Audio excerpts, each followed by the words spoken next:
अपनी पर्सनल और professional life की वजह से अक्सर सुर्खियों में रहने वाले stand up comedian Munawar Faruqui ने हाल ही में एक पॉडकास्ट में बताया कि जब उनका बेटा केवल 1.5 साल का था तब उसे कावासाकी डिजीज नाम की सीरियस बीमारी हो गई थी। इस डिजीज के ट्रीटमेंट के लिए मुनव्वर के पास पैसे नहीं थे और उन्होंने बड़ी डिफिकल्टी से इस प्रॉब्लम का सामना किया। मुनव्वर ने बताया कि उस टाइम उन्हें बहुत घबराहट और स्ट्रेस का सामना करना पड़ा था, लेकिन समय पर इलाज से उनका बेटा पूरी तरह से अब ठीक हो गया है। चलिए आज हम आपको बताते हैं कि आखिर ये कावासाकी डिजीज होता क्या है, इसके क्या कॉजेज हैं, सिम्टम्स क्या है और इसका ट्रीटमेंट कैसे किया जा सकता है। हेलो, मैं हूं Varsha and you are watching NBT life. Kawasaki disease क्या है? कावासाकी डिजीज एक ऐसी बीमारी है जिसे ज्यादातर लोग नहीं जानते हैं, लेकिन ये बच्चों को अफेक्ट करने वाली एक सीरियस किस्म की बीमारी है। अगर इसके सिम्टम्स समय पर पहचान लिए जाएं और प्रॉपर ट्रीटमेंट किया जाए तो बच्चे की जान को खतरे से बचाया जा सकता है। ये बीमारी मेनली 5 साल से कम उम्र के बच्चों में पाई जाती है, लेकिन कभी कभी ये बड़े बच्चों और अडल्ट्स में भी इसके लक्षण दिखाई दे सकते हैं। कावासाकी डिजीज के कारण ब्लड वेसल्स में सूजन आ जाती है जो बॉडी के कई इंपॉर्टेंट पार्ट्स को अफेक्ट कर सकती है। इसमें हार्ट, लंग्स, इंटेस्टाइन और लीवर जैसे पार्ट शामिल हो सकते हैं। अगर समय रहते इसका इलाज नहीं किया जाता तो ये कंडीशन सीरियस हो सकती है और इससे लाइफ को खतरा भी हो सकता है। इसीलिए इसे एक मेडिकल इमरजेंसी के रूप में देखा जाता है। कावासाकी डिजीज के अगर लक्षणों की बात करें तो उसके लक्षण बच्चों में सडनली या एक्यूट फॉर्म में दिखाई देते हैं। इस बीमारी के शुरुआती लक्षण कुछ इस प्रकार हो सकते हैं, जैसे इसका सबसे आम और पहला लक्षण है तेज बुखार, जो 5 दिनों से ज्यादा समय तक रहता है। ये बुखार नॉर्मल जुकाम या फ्लू के बुखार से कहीं ज्यादा होता है। इसका दूसरा लक्षण हो सकता है बीमारी की शुरुआत में बच्चों के हाथों और पैरों में सूजन और रेडनेस आ सकती है। ये स्वेलिंग बहुत अनोइंग हो सकती है और बच्चों को काफी परेशान करती है।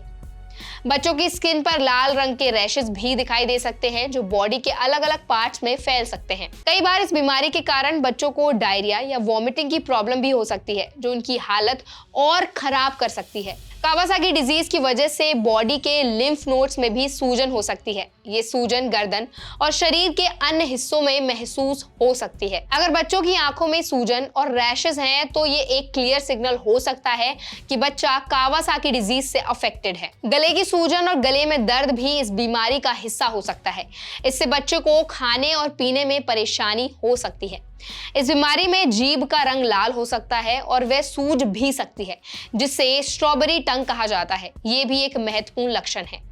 अगर हम कावासाकी डिजीज के कारणों की बात करें तो अभी तक कोई भी क्लियर इंफॉर्मेशन नहीं है। हालांकि जो एक्सपर्ट्स हैं उनका मानना है कि डिजीज इन्फेक्शन या जेनेटिक कॉजेस से हो सकता है। कुछ मामलों में बॉडी की इम्यून सिस्टम की एबनॉर्मल रिएक्शन की वजह से भी हो सकता है।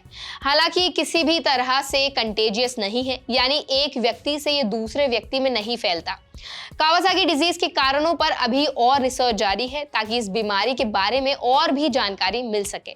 अब हम बात करते हैं कावासाकी डिजीज के इलाज की। तो कावासाकी डिजीज का सही समय पर अगर इलाज किया जाए तो बच्चे का स्वास्थ्य पूरी तरह से ठीक हो सकता है। यदि इस बीमारी का सही टाइम पर इलाज ना किया जाए तो ये हार्ट आर्टरीज को नुकसान पहुंचा सकता है, जिससे हार्ट अटैक या और भी प्रॉब्लम्स हो सकती हैं। कावासाकी डिजीज के इलाज के लिए आमतौर पर डॉक्टर जो सजेशंस देते हैं उनको भी हम आपके साथ शेयर कर देते हैं। सबसे पहला है एस्पिरिन। एस्पिरिन को कावासाकी डिजीज के ट्रीटमेंट में इंपॉर्टेंट माना जाता है। ये सूजन को कम करने और ब्लड के थक्के को बनने से रोकने में मदद करता है। हालांकि डॉक्टर की सलाह के बिना बच्चों को एस्पिरिन नहीं देना चाहिए। एक और ट्रीटमेंट जो कावासाकी डिजीज में इफेक्टिव है वो है इंट्रावेनस इम्यूनोग्लोबिन। ये एक तरह का एंटीबॉडी ड्रग है जो बॉडी के डिफेंस सिस्टम को ठीक से काम करने के लिए मदद करता है। ये ट्रीटमेंट बच्चों की हालत में सुधार ला सकता है और सूजन को भी कम कर सकता है। अगर हम इसके तीसरे ट्रीटमेंट की बात करें तो वो है कॉर्टिकोस्टेरॉइड्स। कुछ केसेस में डॉक्टर बच्चों को कॉर्टिकोस्टेरॉइड्स भी दे सकते हैं जो सूजन को कम करने में मदद करते हैं। कावासाकी डिजीज एक बहुत ही सीरियस किस्म की बीमारी है जो बच्चों को अफेक्ट कर सकती है, लेकिन आप अगर इसे समय पर पहचान लें और इलाज किया जाए तो बच्चे को पूरी तरह से ठीक किया जा सकता है।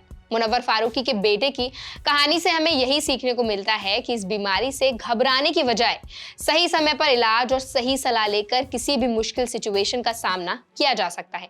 इसीलिए पेरेंट्स को कावासाकी डिजीज के लक्षणों के प्रति जागरूक रहना चाहिए और अगर कोई लक्षण दिखाई दे तो तुरंत डॉक्टर से संपर्क करना चाहिए। इससे बच्चे की जान को खतरे से बचाया जा सकता है और उनका इलाज जल्द से जल्द किया जा सकता है। अगर आपको ये वीडियो पसंद आया हो तो इस वीडियो को ज्यादा से ज्यादा लोगों तक शेयर करें ताकि लोगों को आपको कावासाकी डिजीज के बारे में पता चल सके।